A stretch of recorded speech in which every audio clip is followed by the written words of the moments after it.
Gabon Jaun Andreok, Txiki Muñoz Ela sindikatuko idazkari nagusia dago gaur gurekin Azpimarran.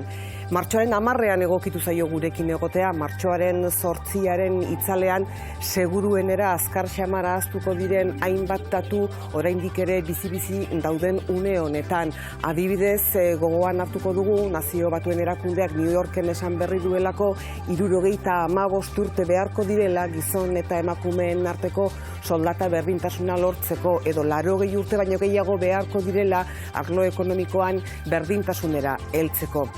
Hego Euskal Herriko sindikaturik indartsuena da Ela eta orain egin berri diren hauteskundeen ostean indar berritua atera dena. Berari galdetuko diogu hain zuzen ere arlo honetan zerrelako hausnarketa egin dituen sindikatuak.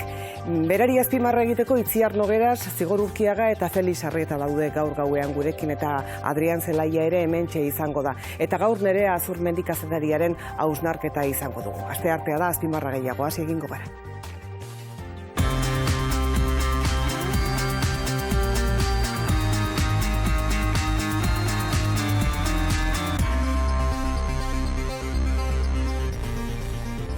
Txiki Muñoz, Gabon, ongi etorri.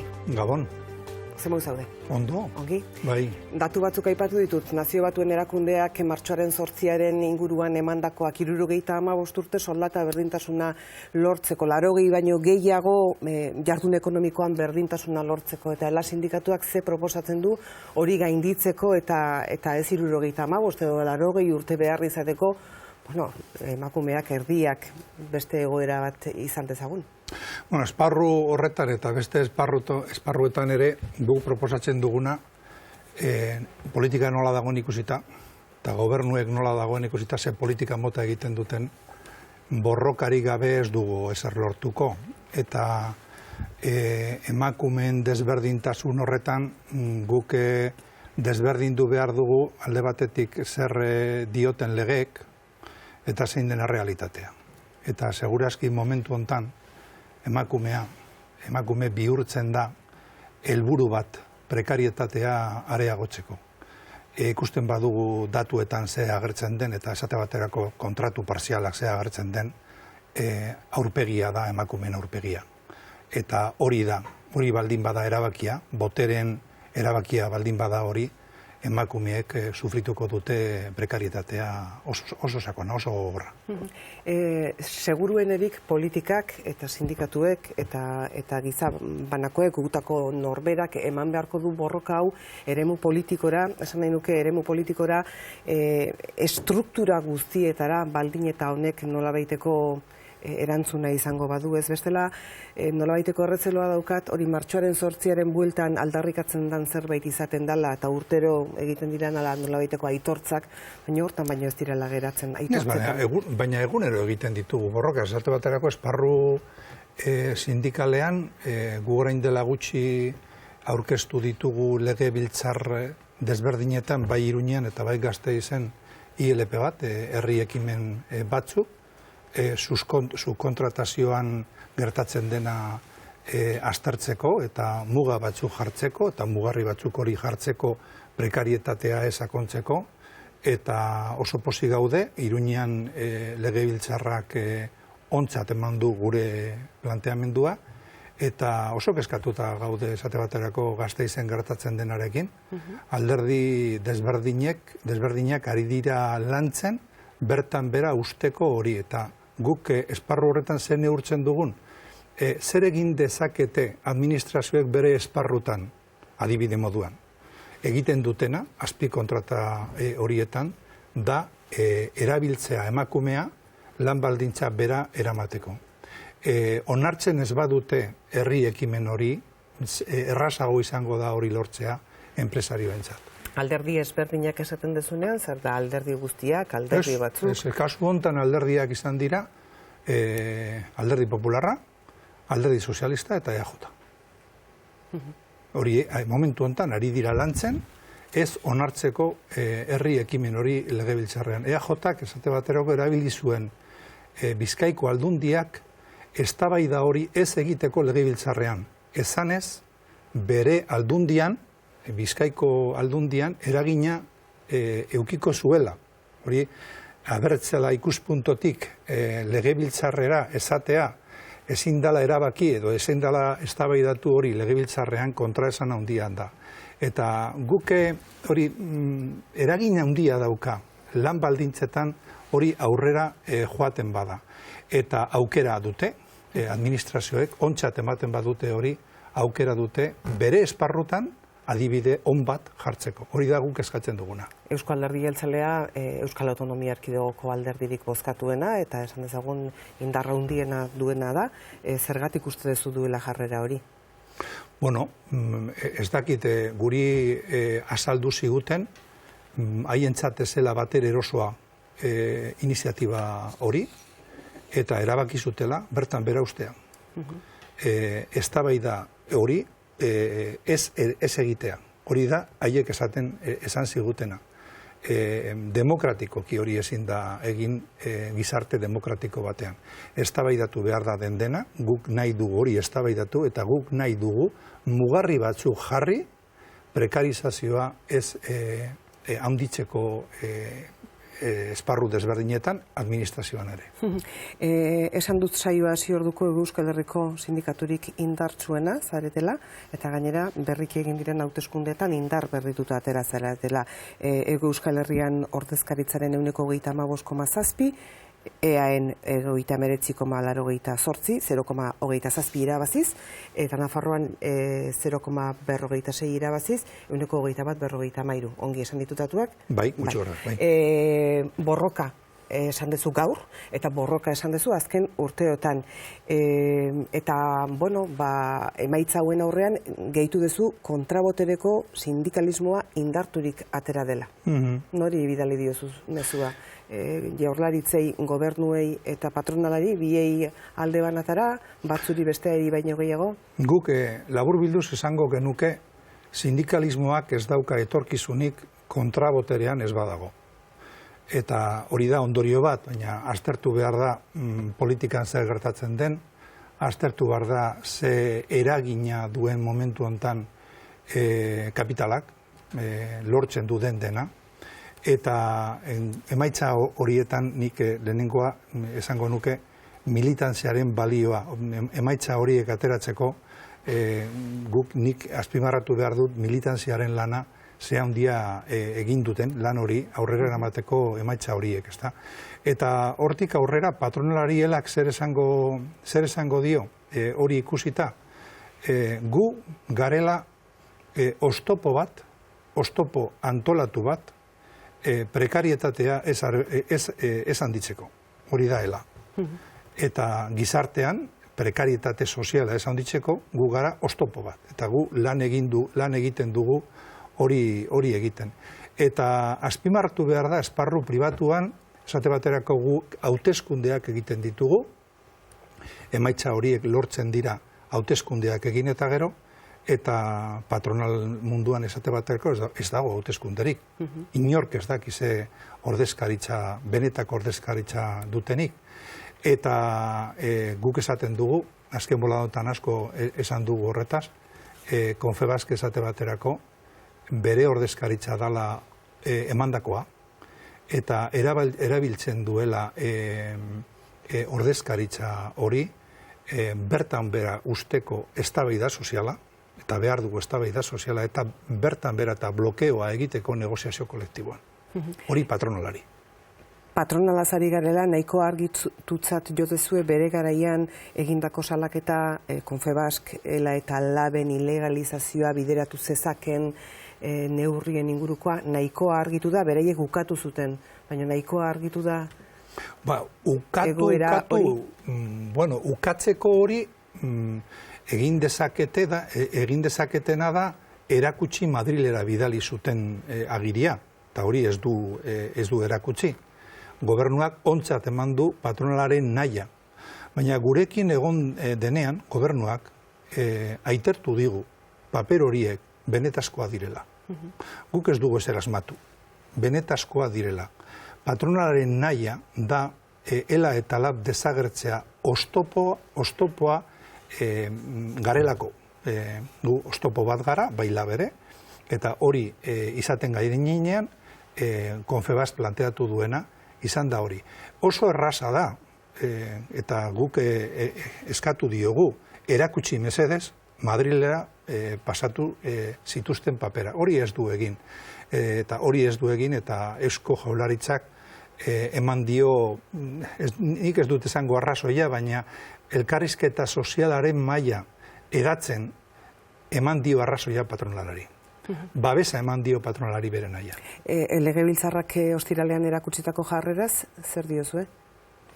Bueno, printzipio deklarazio bat egin zuten, baina nik uste dut Eusko Jaurlaritzak eta Legebiltzarrak galdu duela aukera bat bere puntutan kokatzeko patronala. Benetan gu pentsatzen dugu patronala momentu honetan dala lobby bat, bere finantzak lortzen ditu administrazioetatik, ez dauka kuotarik, ez dauka afiliaziorik, eta postu horretatik baldintzatzen du politika guztia. Aztertzen badu euskal politikan hori ate giratorioa, puerta giratorioa, argi ikusten da ze pertsonak dauden momentu batzuetan administrazioan eta beste momentu batzuetan patronaletan. Hori Euskal Herrian ere gertatzen da. Ate giratorioen adiaz. Bai, dudarik gabe. Fiskaltasunean esate baterako, orain vicepresidentea dena Confebasken izan zen Ogasun diputadua Bizkaian. Eta Araban izan zena idazkari nagusia zean, enpresarioen elkartean, izan zen gero Ogasun diputadua Arabako Aldundian. Horien artean erabakitzen dute pairatzen dugun politika fiskala. Entzuiozu gauza bat, beraiek diote, beraietako batzuk diote, edozein kasutan zuek eta helak baztertzen dituzuela hainbat neurri, Madrildik datozen neurriak onak izan arren. Ez. Gu ona izaten bada, momentu hontan ona zer den ona, ezta? Hori da gure galdera. Ela ez da maximalista. Ela ez da eragile maximalista bat, ez. Guk esaten duguna, Eusko Jaurlaritzak esan digu, soaz elkarrizketa sozialaren maila. Zergatik ez goaz? Han ez dago ezer. Orain Toña sailburuarekin ere ez dezue uste sailburu aldaketarekin gauzak aldatu daitezkenik, hori aurretik araututako edo pentsatutako mahai bat dela pentsatzen duzuek beste inoiz esan izan duzuen bezala? Baina ez da kontu pertsonal bat, gu errespetu osoz, bai Toñari eta bai Aburto jaunari. Ez da pertsonal kontu bat, ez da Eusko Jaurlaritzaren politika, guk esaten dugu, ezinezkoa bihurtzen du elkarrizketa soziala, da politika antisoziala eta unilaterala. Gu esate baterako bilera horretan, gu egin dugu bilera bat Toña jaunarekin, ez da? Eta bilera horretan planteatu genuen gai desberdina, eta gai importante bat, importantea, naiz eta debate ez izan, gure gizartean importantea dena da fiskalitatearena. Eta berak erantzun zigun, zue planteatzen duzuena, klabea da. Hori pentsatzen du nik eta beste sailburuek ere, pentsatzen dute gauza bera, baina ez nik. Eta ez gobernuak ezin dugu ezer egin horretan. Eta gure galdera da... Zergatik? Gure galdera da, Eusko Jaurlaritzak ez badu ezer egiten horretan, eta onartzen badu, Rajoirekin onartzen duten defizita, eta zor publikoa, gogoratu behar duzu, ze aldaketa gogorra egin zuten alderdi sozialistak eta alderdi popularrak garrai hartan, oso murrizketa da alternatibak gauzak egiteko, ezta? Eta gure galdera da, nor dauka bahituta politika fiskala gure gizartean. Gu pentsatzen dugu eta askotan esan dugu gauza hau, eta gu pentsatzen dugu gai hori printzipala dela, eta hori ez da egiten. Eta nork dauka baituta? Patronala, kapitala.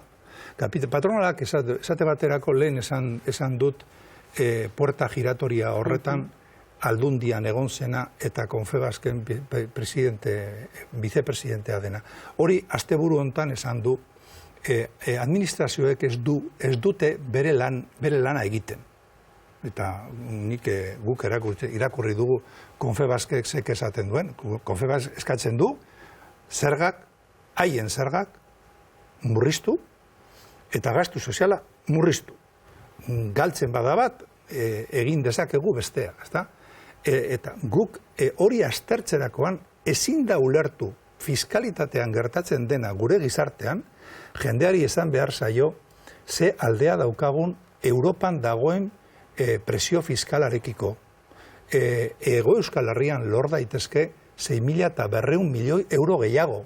Eta gure galdera da zergatik esparru horretan ez da ezer egiten. 6.200 milioi euro gehiago. Hori da. Eta gure galdera da, hori horrela bada, gure informeak hori esaten dute, baina ez dira gure informea bakarri, hori horrela da. Eta Jaurlaritzak onartzen du esaten duzu? Eusko Jaurlaritzak onartu digu klabea dela. Gure galdera da, zergatik ez dute zer egiten esparru horretan. Ez badute zer egiten, murrizketak jarraituko dute egiten, eta gu ez dugu hori nahi. Eusko Jaurlaritza aipatu didazunez, eta aipatzen ari garenez, Jaurlaritza horretako burua Iñigo Urkullu lehendakaria kexu agertu da sindikatuekin, kasu honetan ertzaintzako sindikatuekin, eta tartean ela dago, ordezkatzen duen instituzioari erakutsi diozuen errespetu faltagatik. Aurrez aurreko bat ere izan zuen zuek egin zenuten protesta batekin. Zer daukazue esateko? Berak gainera esan du, ez duela aurrez aurreko hori dela eta barkamena eskatzeko inolako asmorik. Bueno, gu esparru ez pertsonalean, bai lehendakariarekin eta bai Aburtorekin eta Toñarekin errespetu osoz. Ez da, azpimarratu behar da hori. Baina gero, guk esango genioke Eusko Jaurlaritzari, gure gizartean injustiziak existitzen diren ala ez. Guk ikusten ditugu injustizia. Injustiziaren ondorio bat da gatazkak. Gatazkak existitzen diren gure gizartea eta guk egiten ditugu gatazkak injustizia horiekin amaitzeko edo leuntzeko, ezta? Eta esparru horretan ikusten duguna da autoritarismo hutsa. Eusko Jaurlaritzak historian zehar ez du inor ezer esan kapitalari, ez patronalaren kontra, ez bankuen kontran, ez sartzen denean beti sartzen da jende ahularekin. Eta esparru demokratiko batean Eusko Jaurlaritzak onartu behar ditu aldarrikapenak. Berriro diot, errespetu osoz lehendakariari, noski, baina kultura demokratiko pizka bat gehiago behar du Eusko Jaurlaritzak. Orduan ez duelak pentsatzen berak ordezkatzen duen instituzioari errespetu falta egin diozuenik? Ez, baina ez da kontu pertsonala, berriro diot.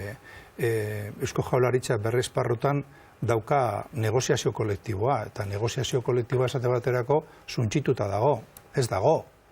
Orain dela 6 urte ez dago negoziazio kolektiborik, Ertzaintzan gertatzen dena, gertatzen da Osakidetzan, gertatzen da irakaskuntzan, gertatzen da EITB-n ere, ez dago negoziazio kolektiborik, suntsitzen dituzte enpleguak, etxe hontan ere, eta gu horretaz hitz egin nahi dugu.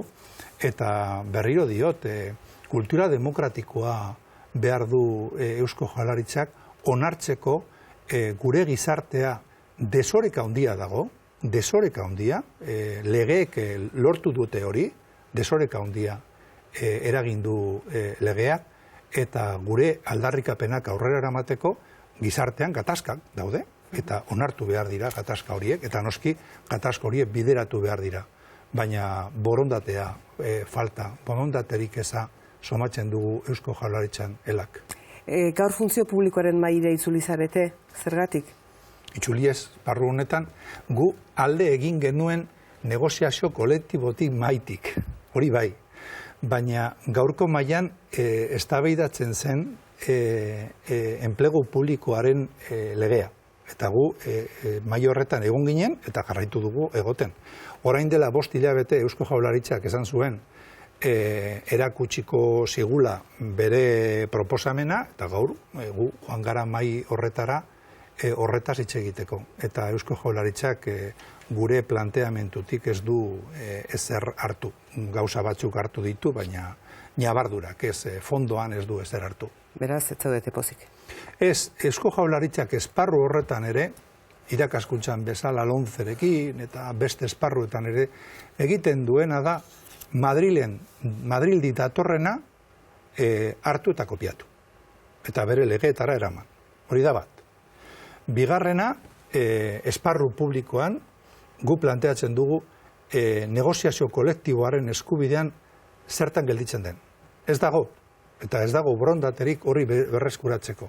Eta gero gu pentsatzen dugu lege horiek planteatzen direla aurrera eramateko botere gehiago, administrazioa botere gehiago edukitzeko, bai fleksibilitatea aurrera eramateko, bai enplegua kudeatzeko inorekin komentatu gabe, inorekin negoziatu gabe, hori da oraintxe bertan pairatzen duguna, eta lege horrek noski ez du bideratuko.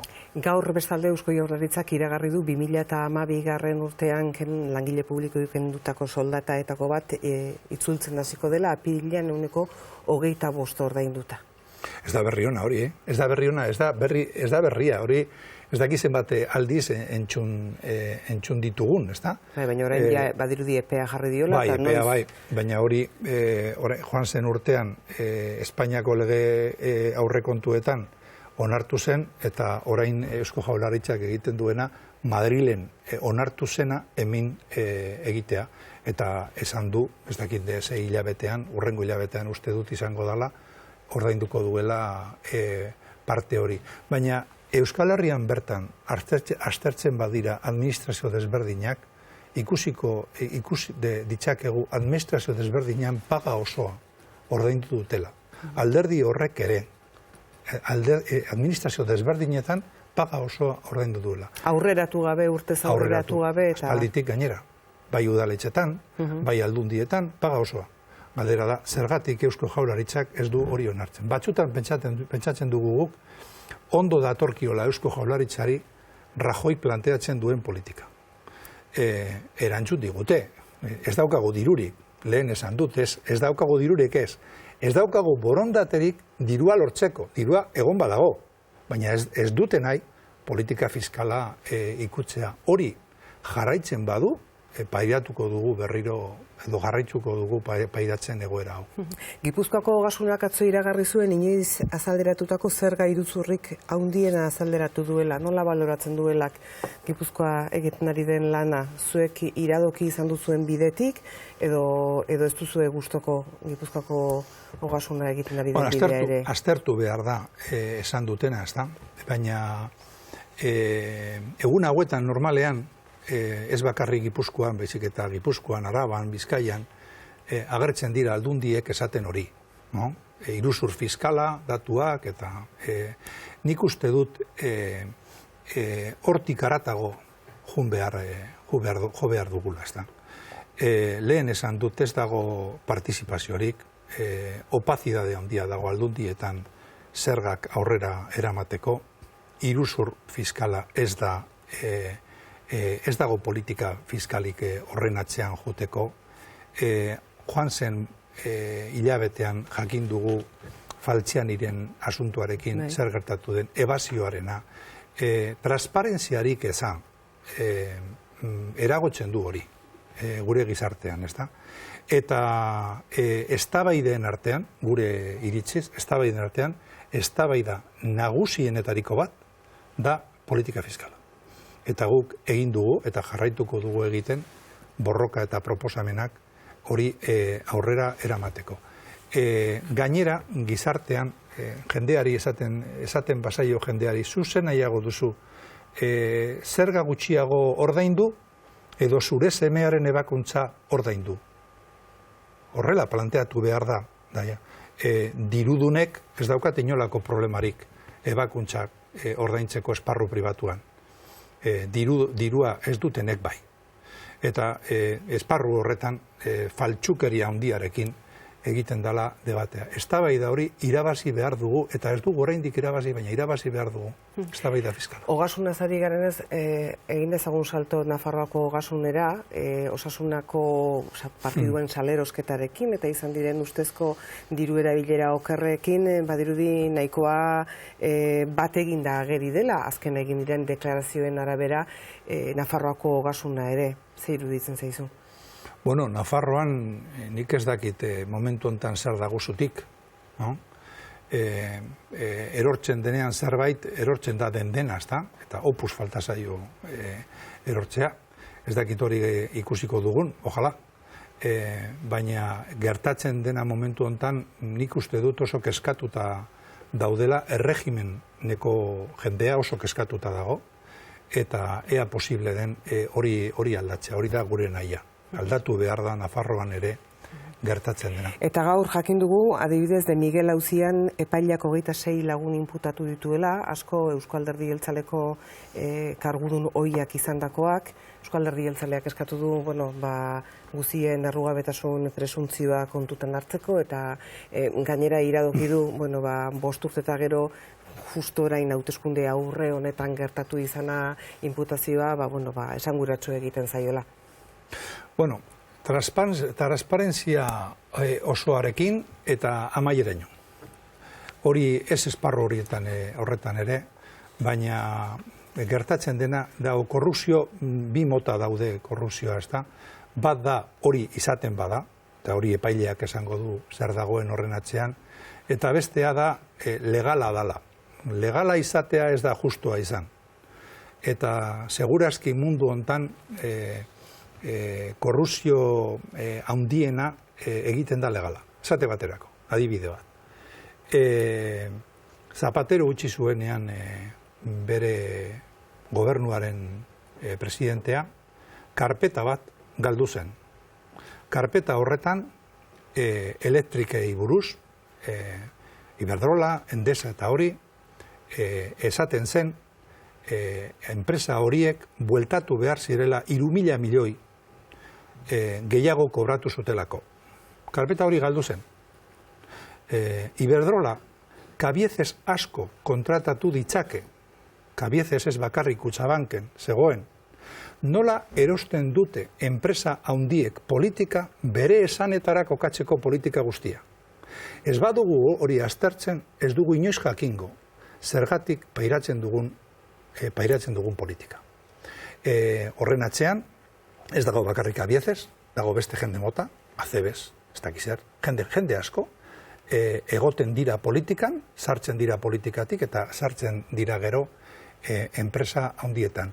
Arazoa ez da zer egiten duten enpresa pribatuetan, arazoa da zer egiten duten esparru publikoan egoten diren inean. Hori da aztertu behar duguna.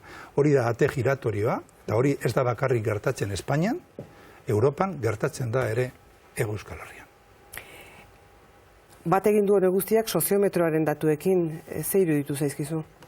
Pues egia esan, gainetik ikusi dut, eta hori hiritarrek esango dute zer nahi duten, eta ni hori errespetu osoz jendeak egingo du bere boza eta... Larun batean Euskal Herriko Karta Sozialaren aldeko manifestazioa, zergatik da garrantzitsua elaren ustez manifestazio horretan egotea eta karta hori aldarrikatzea?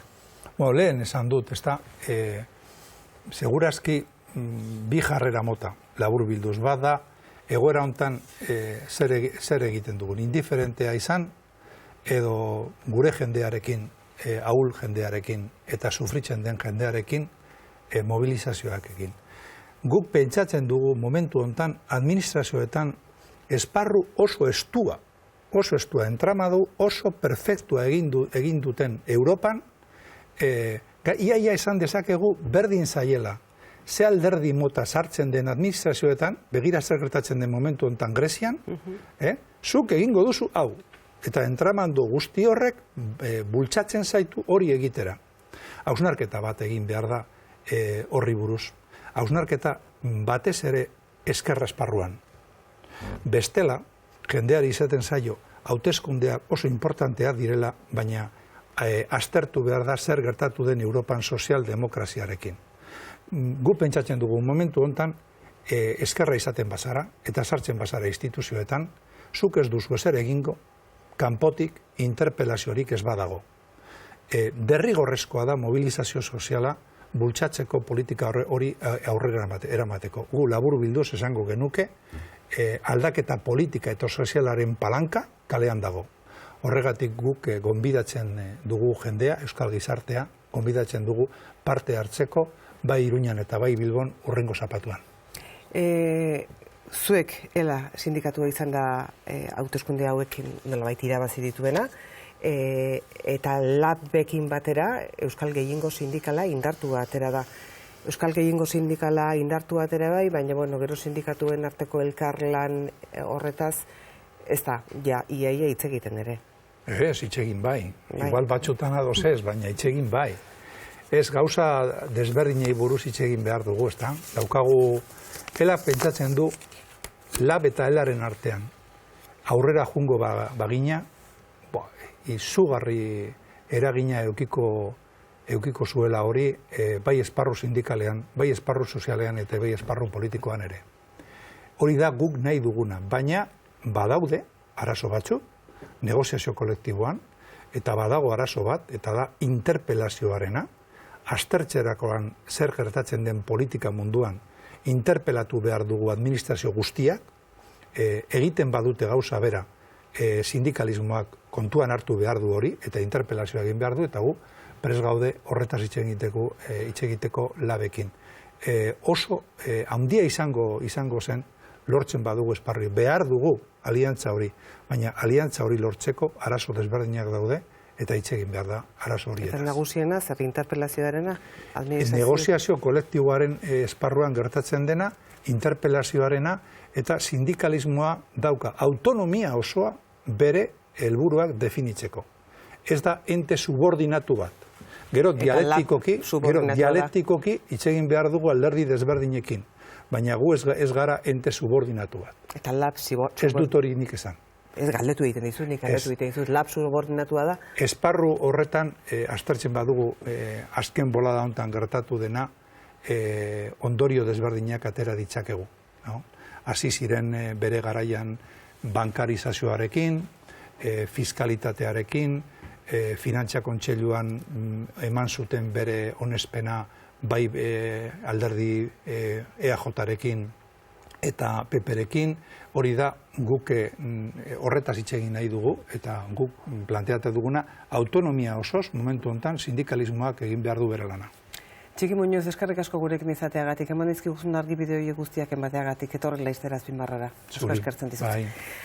Itziar Nogueras, Gabon, ta ongi etorri. Gabon. Zigor Urkiaga, Gabon, ta ongi etorri. Gabon. Felix Arrieta, Gabon, ongi etorri zuri ere. Iruditzen baldin bazaizue Txiki Muñozek esandakoen Azpimarrarekin hasiko gera, Adrian Zelaia oraintxe izango da berak ere Azpimarra egingo dio, eta ondoren egunak eman dituen beste hainbat gai ekarriko ditugu mahai gainera. Itziar, zer azpimarratuko zenuke Txiki Muñozek esandakoaz? Gauza asko, titular asko uste dut geratu diala, eta ez naiz kazetaria, baina nik uste nahiko hauan hileri gabe hitzen duela, eta oso zaldi bolobilak jarri dizkigula gaurko Azpimarrarako. Baina horrela, lehenengo gaiarekin hasteagatik emakumeari buruz aipatu dana, eta kezka bezala. Nire ustez, badakit salatu egin behar dirala justiziak. Emakumea lotzen da prekarietatearekin, emakumea lotzen da gauzaik okerrenekin. Eta uste dut ere aldi berian bidali bardan mezua edo adierazi bardan mezua dela galtzen ari gean, gizartea mundua galtzen ari dan potentzialtasuna hain zuzen ere bazterketa horrengatik. Eta, horrekin lotuta noski borroka egitea dagokigula denoi, hori ere berak txikik aipatu du. Potentzialtasuna aipatu duzuk, Nazio Batuen erakundeek emandako zenbait datu aipatu ditut saioaren hasieran, zenbat urte beharko genituzken soldata berdintasunerako eta baina egun batzuk lehenago Nazio Batuen erakundeak muga bat ere jarri zuen 2030 urtea, helburu batzuk lortzeko berdintasunean, eta esaten zuen, pobrezia hobetzeko... Okerrezpanago 2020a, eta orain luzatu dute 30-era. Baina, esan nahi, ekonomiaren egoera hobetzeko, pobrezia murrizteko, gizateriaren eta ingurugiroaren aurkako hainbat krisi gainditzeko aipatzen zuen. Hori jarri zuten durela 20 urte okerrezpanago, ezta? Jarri zituzten helburuak. Hain zuzen ere, egoera sozioekonomikoak zerikusirik ez zeukan oraingoarekin. Eta hor ikusten dut nik beste arrisku bat, ezta? Gerorako uztea, ez? Zailak, aipatu du beste hitz bat txikik ere, iruditzaiana oso kontutan hartzeko, deserosa. Berak aipatu du jaurlaritzarekin duten inkomunikazio horri buruz, ezta? Baina gauza deserosoei heltzen ez badiegu, eta kasu honetan askorentzat agian izango da deserosoa emakumeen injustizia horri heltzea, baina hain zuzen ere horri heltzen ez badiogu, berriz bukatu nahi nuke gauza positiboarekin. Gauza asko galtzen ari da lan mundua eta bere potentzialtasunaren erdia gutxienez. Adrian Zelai, Gabon. Gabon. Zuk ze azpimarratuko zenduke Txiki Muñozek esan dakoaz? Bueno, nik uste dut azpimarratu, zer konkretu azpimarratu barik, nik kontestualizatuko nuke azterketa ekonomikoaren barne gorogoz. Eta nik uste dut hori herri honetan oso importantea dela eta oso igual momentu egokia izan daiteke.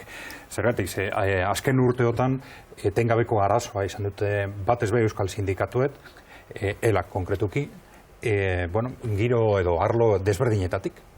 Eta, orain, erasoiek porrot egin dabe, zelak berriztu dauz, bere datuak, bere lorpenak, eta labek apur batik onantza. Ondorioak atera behar dira, eta nik eskatuko nuke azterketa ekonomiko sakon bat arlo horretatik. Azterketa horretan nik uste numero batzuk behintzat hartu behar dira kontuan. Bata hemen aipatutako noiz baita. Sindikatuak, hemengo sindikatu, euskal sindikatuak, antza oso gogorrak dire, gogorregiak, antza, baina ikusten bada ditugu zein den gure egitura ekonomikoa, hor ikusten dugu, gure lankosteak Espainiarenak, baino 20% altuagoak direna, baina gure produktibitatea da 30% handiagoa. Beraz, gure lankosteak ez dira desproporzionatuak. Gure sindikatuak gogorragoak badire, eta egia dako gogorragoak direla, baina gure lankosteak ez badira altuegiak, ondorioak segituen ateratzen dire. Zer gertatuko zan, horrelako sindikatuak ez badekugu. Hori segituen ateratzen da ondorioa. Bat, bigarrena, afiliazio maila. Gure sindikatu horren gogorrak direna eta zerren ondorioa da. Marginalizazioaren ondorioa da, radikalizazio, marginalizazioaren ondorioa da. Afiliazio maila hemen 30% da, Espainian 15%. Horrek zeo zer esan nahi da. Hirugarren datua, hauteskunde honetan ateratakoa. Biek, sindikatu biek, mantendu dabez bere proporzionak eta apur bat igo. Hori zergatik gertatzen da. Zergatik? Ez que inok ez dagoela astartzen zergatik. Hauek soro batzuk dire. Zergatik dagoela jarrera hori. Nondi datoz estrategia horiek. Kasu konkretu batzutan, ondorio edo jatorri ideologikoak bilatu daitezke. Baina, elaren kasua oso adierazgarria da. Horrez dago, jatorri ideologiko bat azaltzeko radikalizazio hori. Berez, atera den radikalizazioa izan da. Eta ez bakarrik hori. Radikalizazio hori oso arrakastatxoa izan da. Gizarteak onartu dau. Euki dauen arrakasta gizarteak emon dio. Ikusot, horretatik ondorio argiak atera behar direla. Eta ondorio horiek izan behar dira, lotu behar dira nik usteot garapen ereduarekin. Hemen zer gertatzen da, bi garapen eredu ezberdinak ditugula talkan.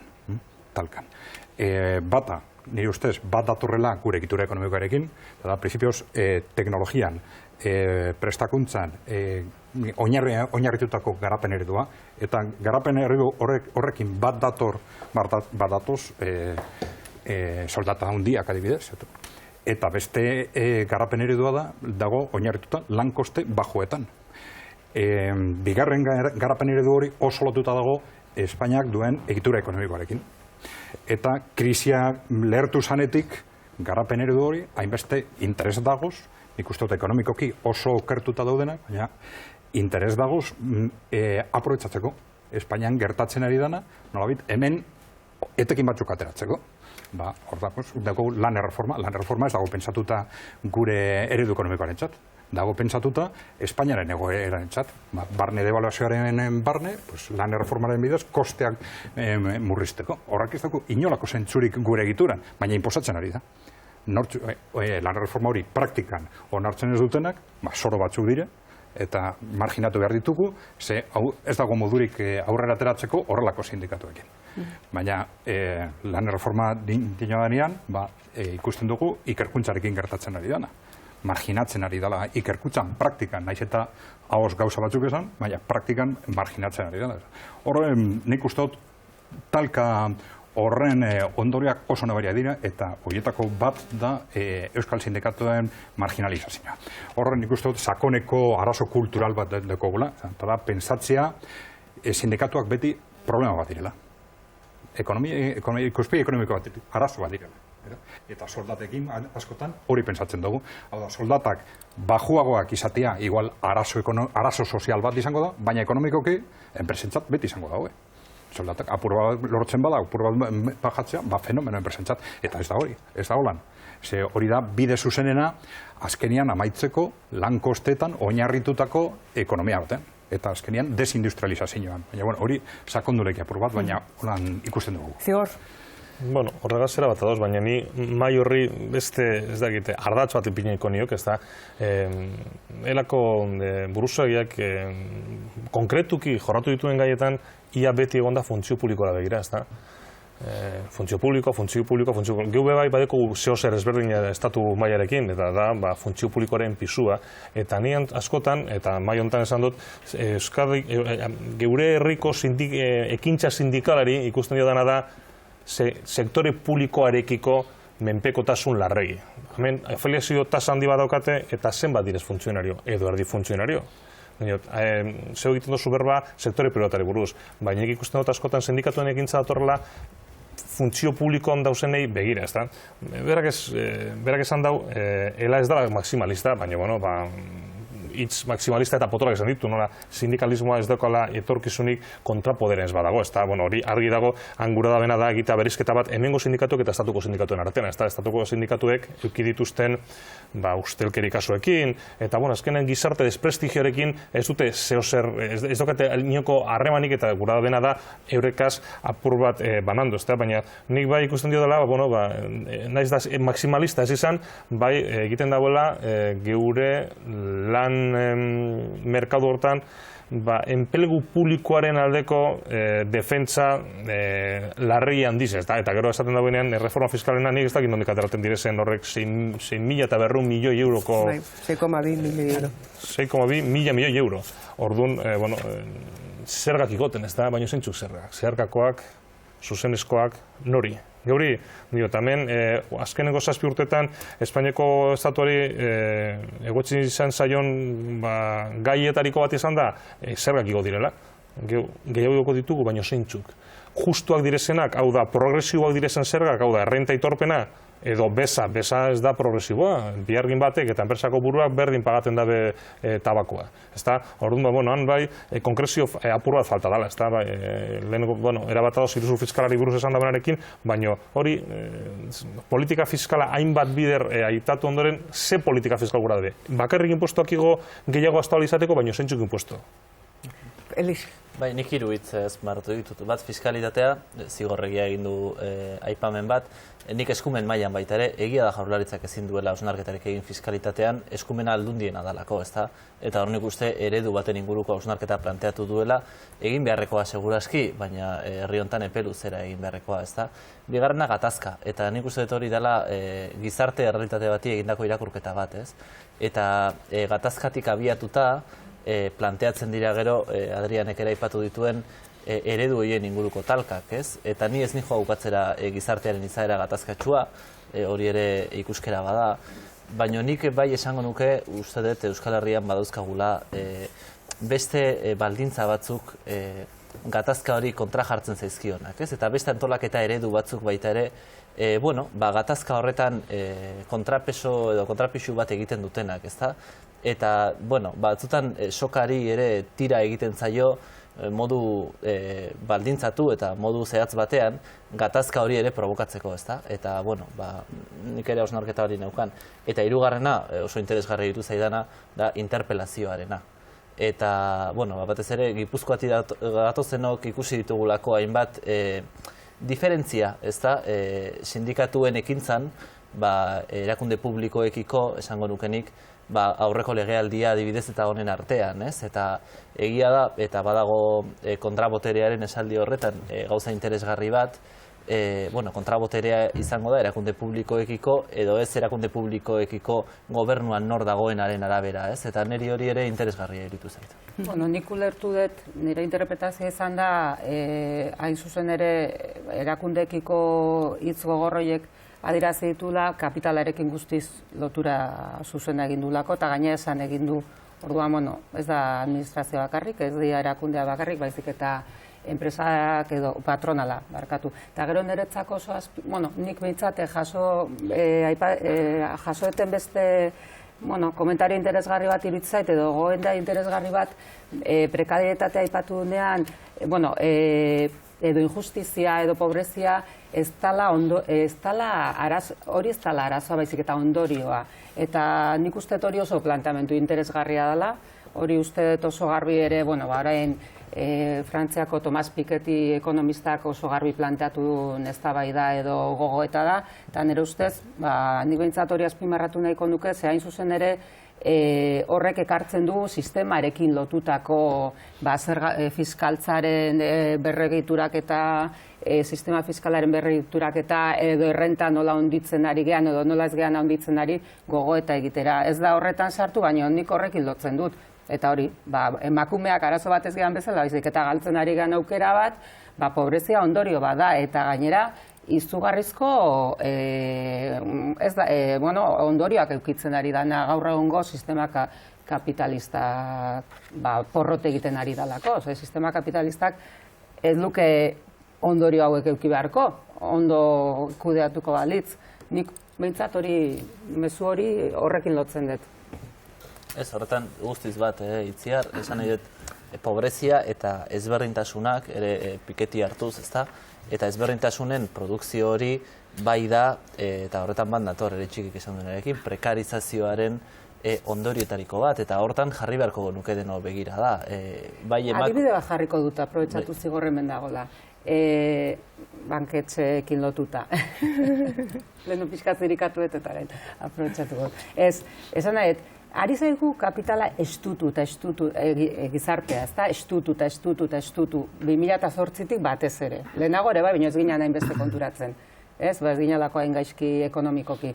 Eta erabakiak ez dira hartzen hain zuzen ere hori gerta ez dadin. Hartzen dira beti, hori kapitala eroso egon dadin. Ze 2009an gehieno genekin orduan eman bertzizkiotela enpresari kredituak banketxeek, lehenengo erreskate famatuak izan ziranean Europatik, zergatik ez ziren orduan ematen kredituak enpresek hainbeste ez zitezen ito. Orduan, nire ustez, kontua da, sistemak horretara eramaten dula. Eta gaur egun ematen du, eta nik txikirien entzun didanagatik, beste ondorio bat ateratzen dut, gaur egun instituzioak eta Eusko Jaurlaritzari buruz hitz egin du batez ere, administratzaile hutsa direla, eta orduan daukat, diru hau daukat, zere nola banatuko diru hau.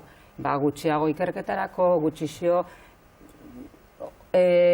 ondorio hori da, nire ustez.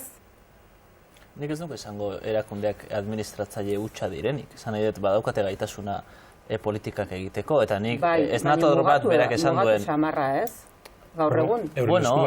Eskun xamarra.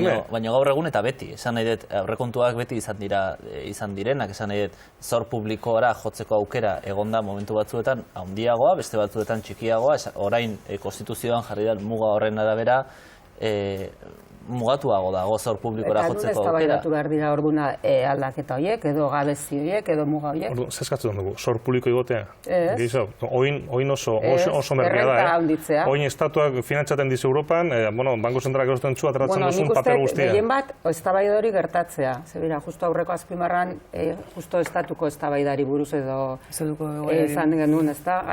Eta, behintzat hemen atera genuen ondorioa ginean artean izan zen, horretzala inungo eztabaidarik azterketarik egin, baizik eta mitin moduko batzuk izan zirela, orduan ez badira benetan, eztabaidatu behar dian gaiak eztabaidatzen parlamentuetan, gorteetan eta bar, gertatzen ari da hori, nik galdetu egiten dute, baina ez zait iruditzen, gertatzen ari da nik. Nik ez nuke esango, eta hori da lehen esan behar nuena, Euskal Autonomia Erkidegoan daukagun legeria bereziki prekarizazioa bultzatzen duen legeria danik.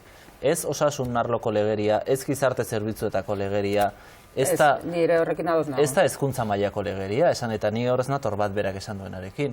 Eta kapazitatea eduki dugu legeri propioa onartzeko, eta legedi horrekin gure politiken norabidea zehazteko. Eta politiken norabide hori legeen ondorioz eta aurrekontuen ondorioz ondoren ikusten dugu. Ni horrekin dago, baina arriskua daukagun. Horrela jarraitu ezkero, nire ustez, baina aukera badaukagu, esan nahi dut, eta badauzkagu margenak... Hobetu zio gaude, hemen beste azpiegitura industrial eta ekonomiko bat egon delako. Claro, baina baita ere legeak egiteko eta beste sensibilidade bat ere egon delako. Baita, beste kultura bat, eta... Beste zerbait erantzin nahi, aurrera jarraitu behar dugu bestela de Miguel auziaz hitz egin behar dugu, 183 orrialdeko autoan, guztira 11 delitu leporatzen dizke epaileak, auzipetu dituen 26 pertsonei, dirua zuritzea, funts publikoak bidegabe erabiltzea, dokumentuak faltsutzea besteak beste. Euskal Herri Jeltzaleak gaur arratsaldean publiko egin du agiri bat esanez, naiz eta Euskal Herri Jeltzaleko hainbat goi kargu hoi bertan egon, iruditzen zaiola 5 urteko ikerketaren ostean, orain agertzea kontu hau zer ikusia izan dezakela gertuan dauden hauteskundeekin, eta bai Euskal Herri Jeltzaleak eta baita Josu Erkorekak gaur gobernu bileraren ostean esan dute, errugabetasun presuntzioa mantentzeko, eta ikusi egin beharko dela, auzitegiek gai honen inguruan zer egiten duten, baina edozein kasutan gaia hementxe dago, eta gaur ere eman du zer ikusirik. Beste kontu bat mahai gainean jarri dana da, hitz egin genezakeen Espainiaz hitz egin dugun bezala, Euskal Herria harrapatzen duen iruzurraz. Hainbat kasu edo hainbat ustezko kasu egon daitezkeelako. Ez dakit zein impresio daukazuen zuek, zein impresio duzuen de Miguel auzionen inguruan, Itziar edo Zigor edo nahi dezuena. Bai, venga, ze hor. Alde bat dau, kasu bien artean, tamaina direlataz dela, dauzela erantzunkizun politikoak eta erantzunkizun penalak. Erantzunkizun politiko horrek surtuta dauz dela, oin dela 4 urte. Ez da gauza berdina, ze hemen badagoz estatuen, ez que ja ez dizkarru publiko bat bez, badatoz hauteskundeak eta hauteskunde zerrendatan ondino ere badauz inputatuak, aran egun Andaluziako debatean mai gainen ipin izan, da Madridin badauz, hemen ustezko ekintza horre burutu dituztenak ez dauzkargu publikoetan, inorbez, eta oinazten da hauzia, hasi da dira hauzia. Kasualidadea da edoz da, ez dakit, hilabete eta piku falta, edo hilabete hauteskundetarako. Seguruen epaiketa ez daziko uda pasau arte gitxienez, eta gero ikusiko da, 26 badiren edoz diren, baino, txugura dabe, konparatu, amengo egoera kasu honegatik, estatuan dagoen egoeragatik, ez tamainagatik, ez zenbat diren, ez zelakoan den kasu honengatik ez dakit, esan ere, neri okurritzen zaizkit beste kasu batzuk, joan nastean nahi erituk ere hitz egiten, Alfonso Alonso Gasteizko alkateaz, eta Alfonso Alonso ondino da alkate, alkate ez...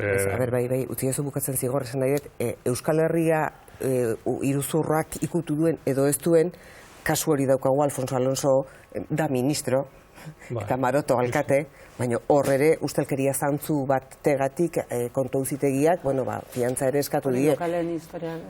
Bai, Gasteizko lokalen gain prezioaren arira Nafarroan badaukagu beste ustelkeria arazo edo ustezko arazo bat osasunaren inguruan, ogasuna ere ikutu dezakena, azkena kalderatu diren informazioen aritik, orduan, badago Euskal Herria ustelkeriaren itzal horrek harrapatuta. Ustelkeria egongo da, baina nik ez dut uste... Ez uste parekoa denik. Konparatu detekenek, eta Alfonso Alonso eta Gasteizko kasuanen gauza, eta Gasteizen gaur gertauteranekin aldea nabarruna da, batzuk ja ez dauz politikan eta beste batzuk ondino badauz. Bakar, ez. Ez, oso simple, niretzako kasu hau ere ez da berria, esan nahi dut, oen dela 5 urte edo azaldu zala, ni gehiago lotzen nuen kasu hau, adibidez, Bravo auziarekin, ezta? Eta Gipuzkoako ogasunaren auziarekin, ze garai beretsukoa dira, esan nahi dut. Eta horrek ematen du azaltzera, Euskadi ere ez dela paradisu bat, esan nahi, eta kasua badaudela.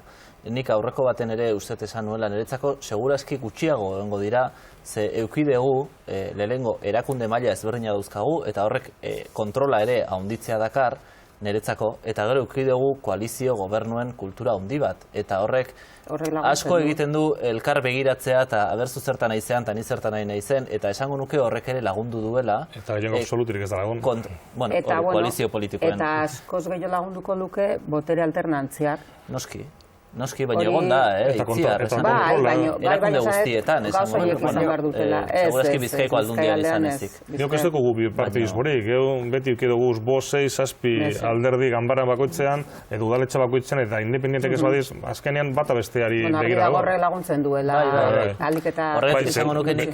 Bi alderdi badika osuz, eta bizek uste badauz bata besteat estaliko da, hori garri dago. Kontrolarena eta gardentasunarena da garrantzitsua ez, ezuk esan duzu, bote alternantzia, agian gertaliteke herritarrek momentu batean beste gauza bat nahi izatea, baina baliatzen baldin badituzu bideak gardentasuna bermatu izateko. Argi dago hori ez dela zuzenean hori konpontzeko bidea baizik eta horrek laguntzen dula gutxiago gerta dadin. Eta gero egia da, egon direla eta existitu dela administrazioan praktika batzuk, segurazki legezkoak izanik, gizartearen kontzientziak ere evoluzionatu duela, ezta? Eta segurazki orain kontrola askoz handiagoa dela gardentasunaren bide horretan, ez dakit, orain dela 20 urte zana baino, diru publikoaren kontrolarekin, txartelen kontrolarekin, gastuen, eta hori niretzako... Zer, Felix, zoritxarrez ustet, orain dirua falta dalako, ikusiten ari gala gehiago, baina gizartearen kontzientzia ere handitu dalako, itziar, esan nahi dut... Beharra, nire ustez, ez kontzientzia. Bueno, baina... Oso ezberdina da, Begirada zorrotzagoarekin begiratzen zaio gasto publikoari, bueno, baina gertatu da evoluzio hori. Bai, baina ez dakit oso asko aldatu dan gizartea, berez, egoerak eraman gaitu... Baliteke gaurko ustelkeria egoana baino gitxeago izatea, baina batez ere eske gaur egun egoera sozialak bultzatu dau horren beste kasu mai gainean ipintzen. Lehen komentatu dauen Itxiko Muñozek, Nafarroko kasuan, nor pentsa zezake noin dela 10 urte Nafarroan gertatu dena gerta zitekenik, eta bitxu... Eta gero, bai... Hori, dinot, erresumako oinarre guztizek. Zuarri izan da gaina hor egin duen komentarioa, bide batez esan, bai, opus bakarri falta dela, bai, ez izan. Ez, nire ustez argi dagona da, kontrola zorrotzak beste aukerarik ez dagoela, eta pentsatzen epaileak aiko diala eskatzen eta pentsatzen, hori baliabide gehiago pentsatzen dez, klaro, horre izugarrizko pentsatzen lana eta egongo dala. Soziometroari begiratuko diogu, Felix, zer nun egin nahi dezu azpimarra, izan ere prestatu dauzkagu Araba, Bizkaia eta Gipuzkoako datuak, eta Bilbo, Donostia eta Gasteiz hiriburuak danak ikusiko ditugu, baina zerbaitean azpimarra egin nahi baldin baduzu, esan zazuta hortik abiatuko gara. Bueno, niri bi gauzek eman didate arreta, Bilbon, Bilbo ikusiko dugu, Bilboko emaitzak ikusteaz batera, Bilboko komentario iguzu, zuek ere bai, baina konforme. Ikusiko ditugu lehenengo Bilboko emaitzak, hortxe dauzkazue, niri arreta eman dit Bilbon Podemosek hartzen duen... Gauzak argitzeko, La Rosaz orain soziometroaren datuak, urdinez orain artekoak. Orain arteko egiazko datuak, eta La Rosaz espero dana. Konforme?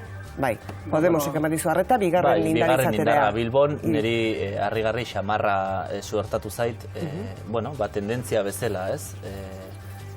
Indarrarekin sartzen dalako, printzipioz EAJ-arena ez da sorpresa, aurrikus daitekeen zerbait izan daiteke, baina Podemosek bigarren indarra jasotzea Bilbon, niri harrigarri egin zait, ez? Eta oraindik ere uste dut ikusteko gaudela Podemosek izango duen benetako indarra gutxira niretzako, gutxitzen jungo da nire irudipena da, hemendik eta hauteskundeak. Hauteskunde hauek bitartean, edo Gorteetako, Espainiako Gorteetako... Zalantzari gabe Gorteetako... Hartarako, oraindik ere... Baina hauetara nik uste nik esango nuke. Beste ze azpimarra egin nahi zenuen data bestea Gipuzkoakoa. Gipuzkoa, ikusiko dugu Gipuzkoa, eta datuak dauzkagula. Eta EAJ-aren arteko...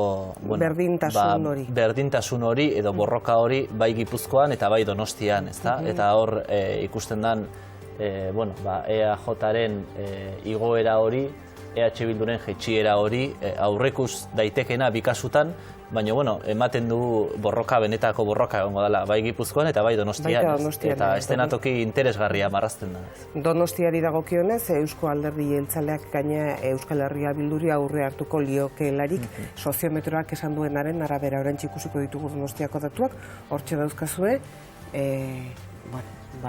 beti ere esan badezela, oraindik ere pare bat hile bat eterdik falta dira, eta hau ikerketa bada. Izigor zerri nahiko zeniokezuke azpimarra, zerbait berezia baldin badago? Agiren ikusten dut, azkenean giltza Podemosetekola, eta ikusiko dabe, euren apostoa da, bakarrik Gorteetara jutea eta bitartean ez erretzea, ze hemen instituzio guztietan egonik, eurek erabakiak hartu beharko dituzte, eta erabakiak hartzen dituztenean argazkiak ateraten dabez, eta eurek nik pentsatu dut gura da bena da gortetako... Erabakiak hartu gainera, nor babestu da, nor ez babestu. Eta nor babestu, edo zer ez egin. Claro, denetan zara giltza, eta zebez ez bat oso ditzen, orduan, ditzu adibidez, Bilboko kasuan, bigarren aldiz, baina eske EAJ hirugarrena hiruko iztun da. Beraz, Podemos egin dezakena da, edo argazki atera, eta ez da begure izango zen, mai hontan ez genion ikusi definizio handirik Podemoseko ordezkariari, edota akta hartu eta jesarretagon baldin eta orkesten badire, ze ondino ez da oinarri, ez da, denetan orkesteko direnik, adibidez Gipuzkoan. Bai, soziometroak kontutan hartu du Podemos fenomenoa, baina ikusi behar da, azkenean non eta nola, hori bai, erabaki zuten, aurkeztuko zirela eta hemen hartutako erabakia izan zen, azpimarragarria hori ere. Itziar, zuk zerbaiti konkretuan begiratu nahi duzu? Orokorrean aipatu, berdintasun hori, hemen aipatu da. Berdintasuna eta giltza Podemos izateaz aparte PSR izango dela, ze gaina giltza esatez ez dela asko jetxiko dalako horren arabera, eta horrek ere, egoera horretan uste du jarriko dula bereziki Gipuzkoan. Eta gero oso adierazgarria da, ez dago, alderdi nagusienen artean, alegia lehenengo 3 alderdi nagusienen artean, ez dago hautagai emakumerik, nik dakidala. Bilboko Euskal Herria Bilduko hautagaia?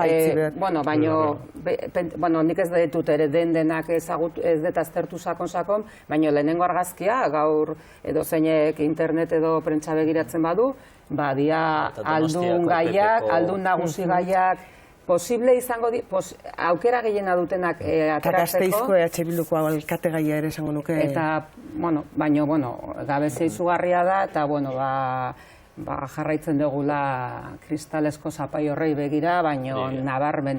Eta hau lotu nahi dut, ez dut uste kasualia da, ez dakize fenomeno gertatuko zaigun egoera honetan, baina gauza bera gertatu da Grezian, hain zuzen ere buruen kasuan, eta hori oso garrantzitsua da, gizartean, nahiz eta badakigun gobernuak askoz pertsona gehiagorekin osatuta daudelak eta parekidetza bilatzen dela, baina buruen artean emakumeen gabezia oso kezkatzekoa iruditzen zait.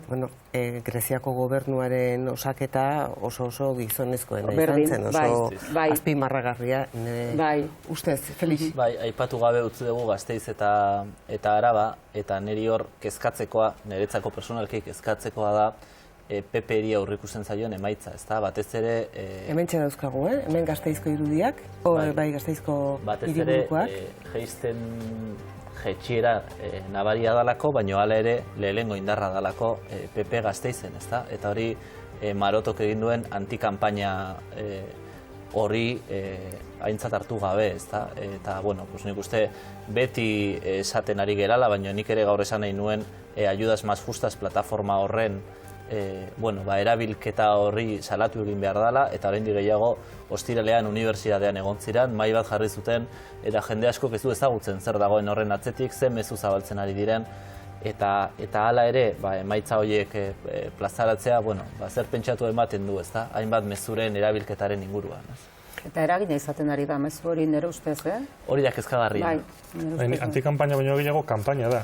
Eurek hartu da begoso bide arriskutsu bat, da bide horretatik ez dakit nola irtengo diren, baino badirudi horrek oihartzuna dekola. Eta agerian agertuko dela, geure gizartean badagola... Gizartean zauriak utziz, eta hori ezin dugu gizarte bezala. Zauriak irekiz. Hori da...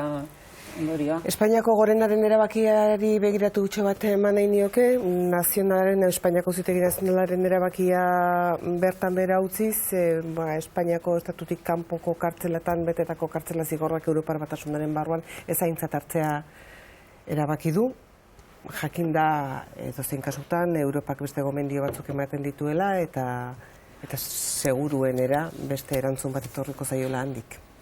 Bai, eta hain zuzen ere, hau baino lehen beste erabaki batzuk hartu direnean, orduan atzera eta aurrera batzuen ondoren, erabaki dute, nik, ateratzen dudan lehen ondorioa da, luzatu egin nahi dutela. Era guztita luzatu. hori, aipatu duzun bezala, jakinda gero Europatik kontrako iritzia etorriko zaiela eta agindua. Orduan, nire galdera da zer da, luzatzea eta horregotea, iraunaraztea, egoera kaskar horretan, pertsona hauek, izan daiteke. Eta nik uste hori, eta gainera, horren atzean, are gehiago, nire ustez penak luzatzearen eta betirako egitearen nahia dago. Naiz eta, seguruna, edo esperot ezingo dan hori gertatu. Baina orduan nik luzatzearen estrategia ikusten dut. Luzatu baino bikoiztu. Zuzenbide penalaren printzipioa zen non bizi niden. Hau da, gauza berdinagatik birritan ez ordentzea, baina kasu honetan, Maianek esan dugu Europako gomendioa. Ezen Europako gomendioa, ezen Europako Kontseiluko agindu bat, erabaki bat. Gomendioak izan diz, gomendio ekonomikoak. Eta orduan, gomendio ekonomiko bat etortzen denean hori lege bihurtzen da, zuzenean. Eta badima dator, Europako Kontseiluaren erabaki bat, orduan, ikusiko gu hau betetzen dugun edo ez, beraz. Gomendio ekonomikoak lege eta Europako Kontseiluko erabakiak gomendio. Hemen buelta mozaio danari, ez da? Gauza batzuetarako Europa da, gure zuzenbidearen iturri importantena eta giza eskubideen kasuetan, antza denez ez.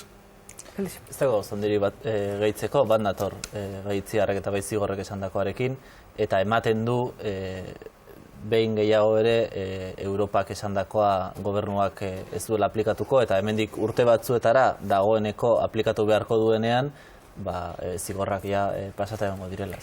Nerea Azurmendi kazetariaren hausnarketa ekarri nuke mahai honetara, edozein kasutan aurretik esango dugu, Asier Aranguren Egoitz López de la Calle eta Egoitz Kanpo libre utzi dituztela gaur, 15 hilabete egin dituzte kartzelan, eta fiantzapean libre utzi dituzte gaur, eta kartzelera sartzen edo atxilotzen ikusi genituen bezala, gaur kalera atera diren honetan, hori ere esan nahi genuen. Nerea Azurmendiren hausnarketa esan bezala, Lokarriren agurretik abiatuta, entzun zazue.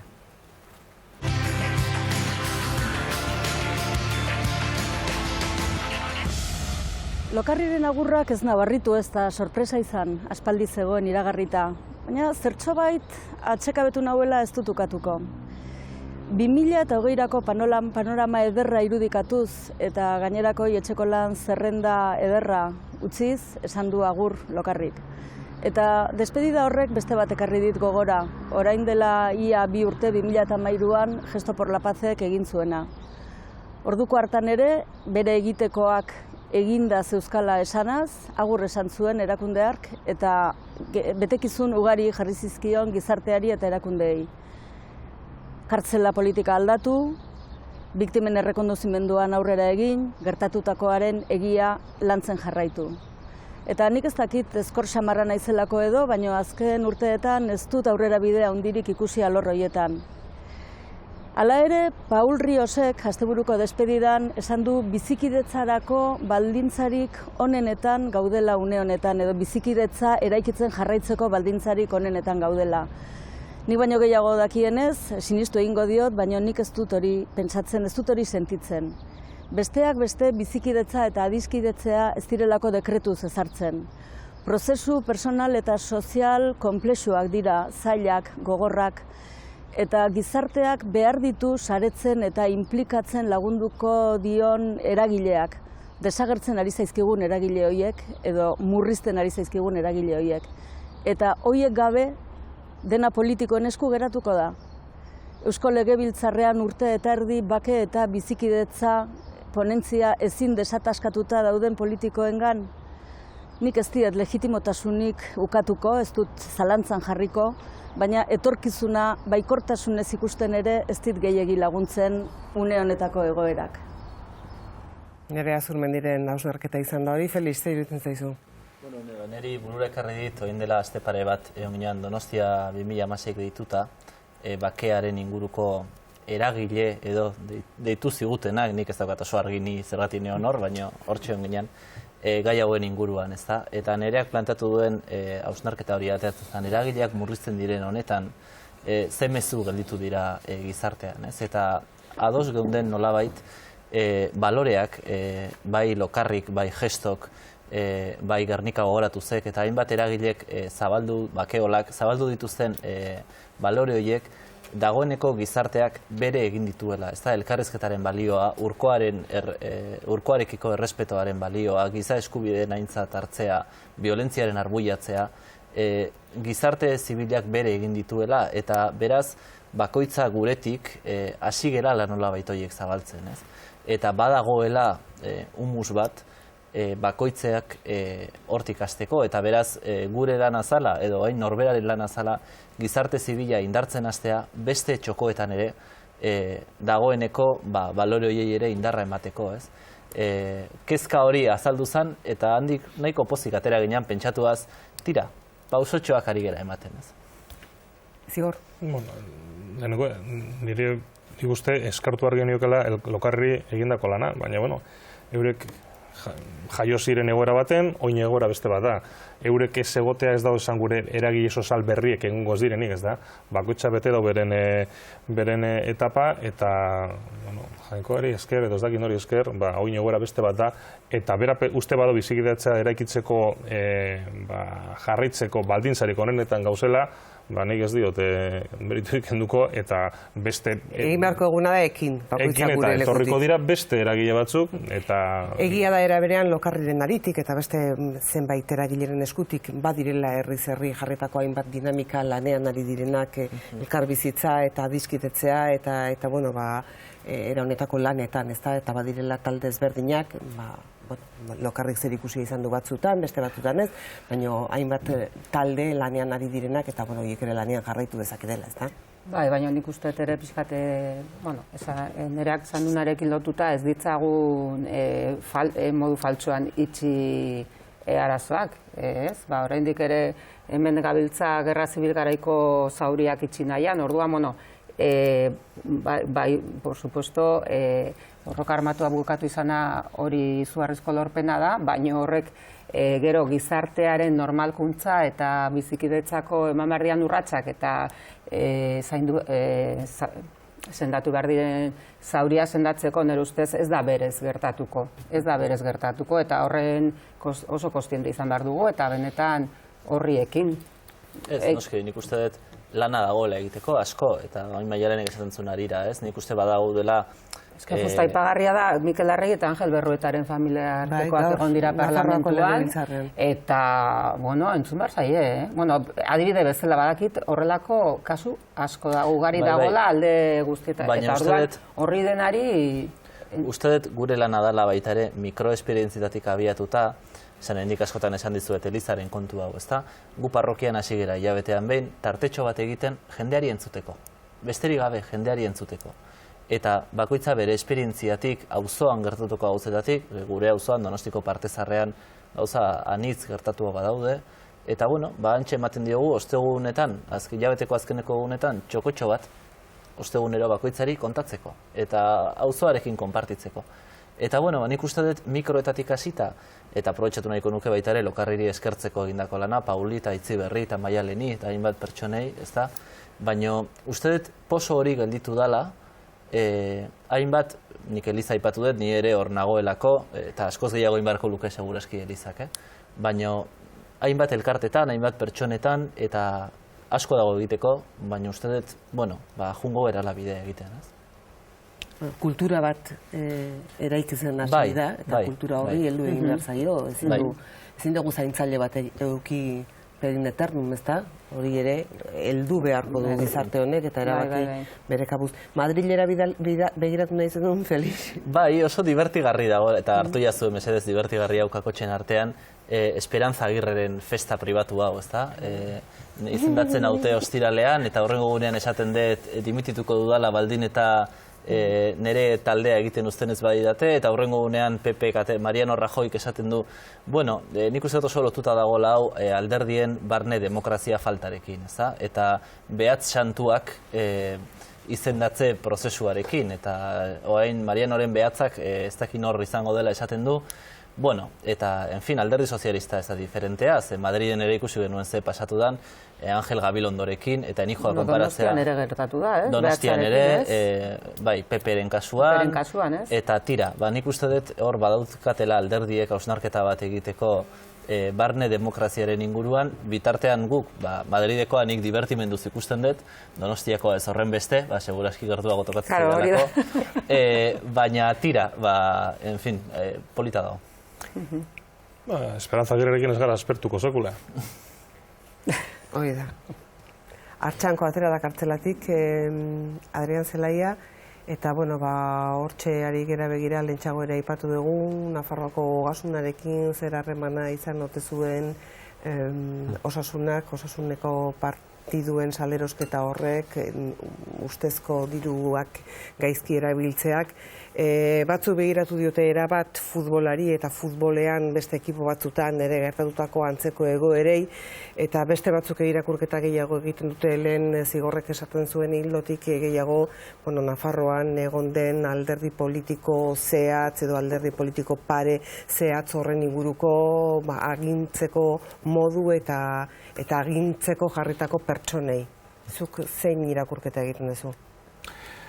Irakurketa desberdinak egin daitezke. Alde batetik egia da, boterea konzentratzen danean, eta batez be oposizio argi bat edo alternantzia bat gertatzen ez danean, horrelako gauzak gertatzeko arriskua gero eta handiago dela. Instituzio desberdi diferentetan, eta hori ziurazki Nafarroan gertatu da neurri batean. Bestea izan daiteke, futbola beraren irakurketa. Futbolaren mundua eta futbolaren mundua ikuspegi diferentetatik, ikuspegi ekonomikotik gura badozu, edo krisia lehertu eta gero futbolarekin gertatzen irakurketa, ez da? Ze futbola puztu zan ekonomikoki, burbila puztu zan arabera, futbola badakizue Espainian dala, beste herrialdekin konparatuta, ez dakit, herrialderik garestiena, edo bi munduan zehar garestinetakoa.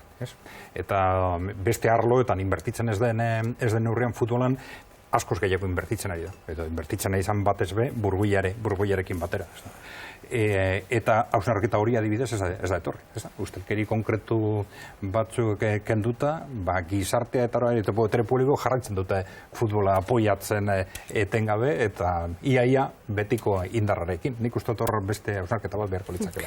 Aizu, Europako Banku Zentralak hartutako neurri ez hitz egin nahi nuke.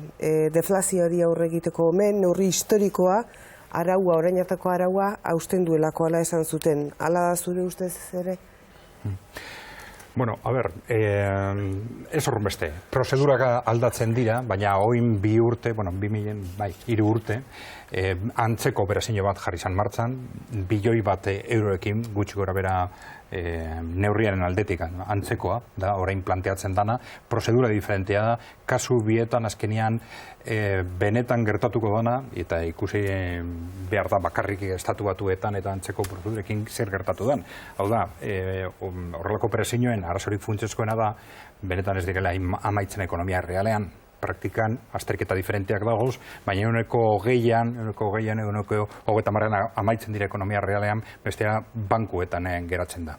Eta hori da zuzen, nik uste komunikabidek zainduk beharko lukeena, gai hauek azaltzeko orduan. Zein da operazio hauen benetako helburua? Benetako helburua ez da askundea sustatzea, ez da deflazioari aurre egitea. Benetako helburua da sistema finanzieroari laguntza gehiago matea oso txarto dagoelako, oso txarto jarraitzen duelako sistema finanzieroak. Eta hori ikusten da erabilitako prozedura nahi zuzen. Benetako helburua, hori komentatu gendun uste dut aurreko egunean, benetako helburua ekonomia reala izan ezkero beste tresna batzuk erabiliko lirateke, eta Europan daukogu, Europako inbertsioetarako bankua horretaz arduratzen da. Enpresetan inbertitzea, azpiegituretan, eta zergatik ez dira erabiltzen egitura horiek edapen monetario bideratzeko, benetako helburua ez dalako ekonomia reala, baizik eta sistema finanziero laguntzen. Baina, hazkunde ekonomiko horren lehenengo onuraduna ez dira izan entidadeak izan diz estatuak. Gaur Espainiako estatuak ateraten badauz bonoak, pagako dauz 0,0 Dinot, eurek egindabena izan da sor publiko erosi. Beraz, lehenengo onuraduna izan direz estatuak. Beti izan diren moduen. Ez que, sistema finanziario zenbat diru irabazi dau, hori karri hori politikarkin non hartzen eban dirue Frankfurten eta norre eskataten zen. Estatu, ez da. Alde bat dau estatu batuetan eta Europaren artean. Estatu batuetan erosten zen papel guztize. Pribatu eta publiko. Eta mena esan debe, lehenengo tamien ezeko gara publikoarekin. Beraz, nori egiten diozu mesede. zor publikoaren igorlari. Eta nor da zor publikoaren igorlari estatua. Bai, baina interestasak dauden moduan, jaizten ari apur bat. Baina ez dakit hori zen puntu nahi da importantena. Helburua da, azkenean, nok deko zorrori. Banku dituzte. Deukie zorrori. Praktikan eta Holandago gainera idatzita. Helburua da, likidezia emotea bankuei. Nola ematen dutxako likidezia, bankuek dituzten aktiboak erosiz. Baina hortarako antxineko politika barra librena nahikoa zen. Oin aldea da, erazten da bela, edozin zor publiko. Lehen esaten zuten, goik emoten digu, hor bai egiten zuten. Baina hor bai egiten zutela dirua bankuetxe. Kartzen zuten dirua, 1 edo 0,7 leku baten, eta jun beren estatura eta erosi zorra 1,6. Oin kartatu dela zorroren etekina, interestaza, horren beste bajain dela, horri estrategiarik izan da bela egin. Bueno, egin aldabe, baina ez dabe dirurik irabaziko. Estatuk ez dutxe pagauko zebez. Baldin eta Europako Banku Zentralak erosten badau merkatuan ateratzen dozun papel guztize, igorlari urteten zaio subasta oso merke. Beraz, bankuetxe bati ez jako kontura etorten eskatzea dirua Europan eta erostea Madrilen, Banko Espainian subasta baten. Beraz, lehen esan dozuna likidezena hori zen antxineko politika. Hemen gertatzen dena dau berandu datorrela. Hau estatu batuetan egin zala, hasieratik ikusi zutenen, beren kontsumoa murrizten hasi zala, baten egin zuten, eta apostu zen kontsuma berpiztea. Hemen apostu zen, gastuak murriztea, zergak igotzea, eta konsumo izan da azkenan eske konsumoa joan da, eske nola ez da bajeko, nola ez da deflazio bat, baldin eta ekonomia ostute baldin badau. Estatu batuetan eukizuten lehenengo preokupazio izan zen konsumo hori berpiztea, eta hemen izan da azkena. Eta oin konturatu diren, 2005 urtean, igual agian kopia dezaketela estatu batuetako estrategia. Estatu batuak aipatu dituzu, euroa jausi eginda eta ia dolarraren parekin geratu. Omen da. Gure mesederako. Baina eta urtetan alderantziz egonda euren mesederako eta eureko lana izan ebelako. Azken finean, estatu batuek oin askoz be dependentxe gitxea odeki kanpoko adibidez barregaien erosketan, oda bestia eta bai, heldu da, baino ez gehu egin duguzen gauzen ondorioz baizik eta eurek egin dituztenen ondorioz. Bueno, euroa eta dolarren balioa eta edapen monetarioekin zuzen lotuta dago. Euro gehiago jalkitzen baduzu, euroaren balioa, ekonomia ez da igotzen ez den bitartean, euroaren balioa bajatzen da. Minutu bat Greziako azken kapituluari eskaintzeko, Adrian Zelai eta bagoaz. Bueno, ez dakit asko gauza asko gehiago esamen berdean. Esan aurreratu gendu moduan, oin bi aste hartu zen erabakia, behin-behineko erabakia zen, denpora irabaztia zen helburua, borruka jarraituko dau, oso borruka gogorra izango da, alde biek irabazi dabe denpora, euroguneak alde batetik Grezia bestetik, jarraitzen dabe bai mehatxuak, Grezia behantzatu dau berriro, eurogunetik joateko, eta euroguneak esan dau, ez balditza betetzek, juteko eta punto. Orduan, borruka hori jarraituko dau, eta guk izan gendu moduan, aurrekusten garan oso borruka gogorra izango dela, eta apustu oso gogorroiek mai gainean jarraituko dutela. Zerbait erantzin nahi, Itziar, Zigor eta Felix? Bueno, burruka aipatu du txiki gerezta, baino aipatu du eraberian hor ezkerrak zegogo eta egin behar duen oro harrezta. Azkenean sistema aldatzeko, edo sisteman, gaur egungo sistemaren pitzadura guztiek hor daude, baino hala ere, Grezia modukoek bakarrik ezingo dute aldaketa hondirik egin, orduan, hor nahiko lan izango dute. Bakarri bali badaude, nahiko lan izango dute behar dutena lortzeko. Greziaren kasuan, eta hemen beha oihartzun eukiko da, gauza bat da zeu kanpainan esaten duzunak eta beste gauza bat da gobernura altzen zarenean egin berrituzunak. Da, agian, Grezian Sirizaren mezu horrek nahiko oihartzun eukie bala, baina behin kudeatu behar dozunean, kudeatu behar dozu deko zuzan errekurtzoekin. Edozein kasutan hori sarri esaten den zerbait da, baina orduan ezinta ez eraldatu. Bai aldatu. Bai, nik uste baiet. Bai, eta nola. Bai aldatu. Seriotasunez, zuk ezin dozuzan, adibide bat, gehu juten gara danok eta pintzen dugu 10 euro bakoitz eta goiez. Zigor, zer da seriotasuna? Seriotasunak ez dago oroar, Azikeratik, gezurra direzen gauzak ez esatia. Zuk ezin dozuzan, Grezia baten igoko dot soldata minimoa. Utopia da, igual. Privatizazioak paratuko dotez. Telebizio publikoa zabalduko dut barriro. Nondik aterako zut dut? Edozein hori denek esaten dute. Rajoik zenba lanpostu esan zituen, sortuko zituela. Esan nahi dut. Begiratu ditzagon lupa berdinarekin alderdi guztia. Baina eski Sirizari gertaiako helduta lehenengo gunean. Nik uste sinistin behar dugula naizta asko kostatu, hori, burruka imarko da, baina ezin dugu dena parametro hauetan egin behar dela pentsatu, ez goa, senyora. Baina eske geure borroka eta beren borroka ez da borroka berdina. Utopia, osea, benetan, bere garaian, Gabriel García Márquez esatezun bezala, ez dadila izan kaskarkeriaren mozorro bat, esatea, hori, utopiari balioak entzea, izan dadila, benetan, indarra eta energia ezateko eta gauzei beste modu batea aurreiteko moduaz, eske iruditzen zait. Bueno, bai, egia esan greziarrek nahiko da, baina hola bukatuko dugu denok, ze nire ustez ere oso adierazgarria da Espainiak zenbat lezio eman nahi dizkion Greziari. Bueno, Greziak dekon arazo eta Espainiak ez dekona da zorra. Bigarrena, desemplegua, hirugarrena, hemen iruzurra baldin badau, han dau iruzurra edonon. Eta hemen, Greziarrek beren errua dauzkate, eta hemen, gertatu izan dena da, Grezian, denon diruarekin, bankuetxeak salbazirela, eta orain dirua zor digutela guri, Europarrai. Ez New Yorkeko banku bati, guri. Eta nola guri zor diguten, ja beste modu batera ikusten dugu. Eta Greziarrek gertatzen zailekin da, heldu direla, eta sorpean zauzenean, edonork esaten badutzu, zorranik kitapena bat egingo dutxut, bai ez esango diozu, baina esketzeko ez duzu kapazitaterik kitapena hori eitzeko. Azkenean, zeuk egin behar dozuna da, pago, zeostantzien urrengo hilabeteko soldatak pagetzako... Baina aurreko gobernuak ez du hori lortu. Eta ez du lortuko, eske Greziaren baliako zenak da, baina eske Greziaren baliako zenak diz, askunde ekonomikarako baliabideak.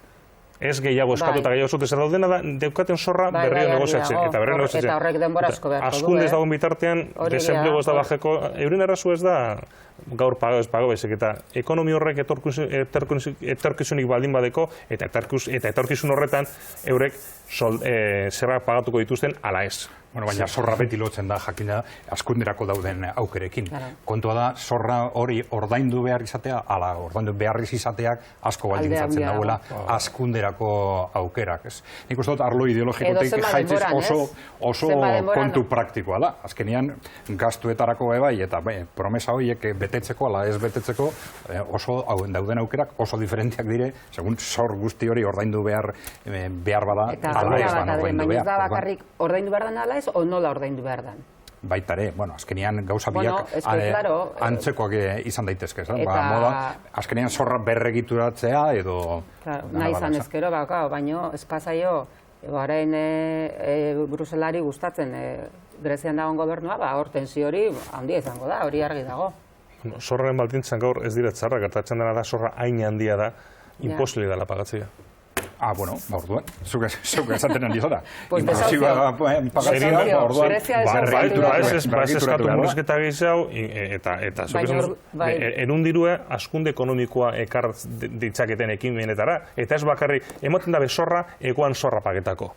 Eta hori ekonomira ez daltzen. Hau da, eta ematen dutxi beste mailegu bat, antxineko mailegu pagau izateko. Hau da, zuteko zu mailegu hipotekari bat, eta mailegu pagateko juten zara bizagaz, eta bizagaz ataratzen dozu diru kutsasainan. Eta gero, bizako zula pagetako, telefono bidez eskatzen duzu beste mailegu bat. Azkenean, eskatzen duzu mailegu barri bakoitza, garesteago da, eta sartzen zara zuluan, garesteak gertatzen jakuna dezke, eskatzen duzen zorrak diz, antxineko zorra pagetako, ez ekimen ekonomikoak finantzateko. Bueno, ingo dugu berezi bat Greziari buruz, baina orain bagoaz. Ez importantea da bakarrik kontutan hartzea, Greziak kontu publikoak orain arte nahiko horrekatuta dago zela. Hau zera momentua zeo zer egiteko zorro horrekin. Adrian Zelai, eskerrik asko. Etorri laiztean. Egitziar nogera, etorri laizter, zigor urtiagan mila esker gurekin izateagatik. Etorri laizter, Felix Arreta, mila esker, etorri azkar. Zu ere, Jaun Andreok mila esker izan diguzen arretagatik. Bihar txaldeko lauak eta laurdenetan egunero bezala izango da zera azpimarratu, eta gu egunero bezala zuen zain izango gara. Gabon pasa guztiei.